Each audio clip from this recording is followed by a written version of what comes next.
మేడారం, సమ్మక్క సారక్క అడవుల్లో సుడిగాలులు పెను బీభత్సం సృష్టించాయి.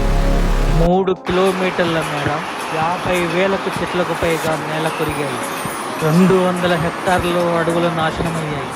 గాలిలో తేమ, ఉష్ణోగ్రతల్లో తేడాల వల్ల ఈ సుడిగాలులు ఏర్పడతాయి.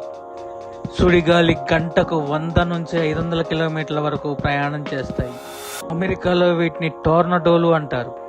అమెరికాలో 100 నుండి 1000 వరకు కూడా టోర్నడోలు ఏర్పడతాయంట సంవత్సరానికి. జనావాసం ఉన్న ప్రాంతాల్లో లేని ప్రాంతాల్లో కూడా ఇవి ఏర్పడతాయి.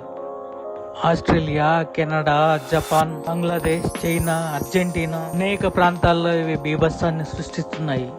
ప్రకృతి నుంచి మనం ఎన్ని పాఠాలు నేర్చుకున్నా కొత్తవి వస్తూనే ఉంటాయి.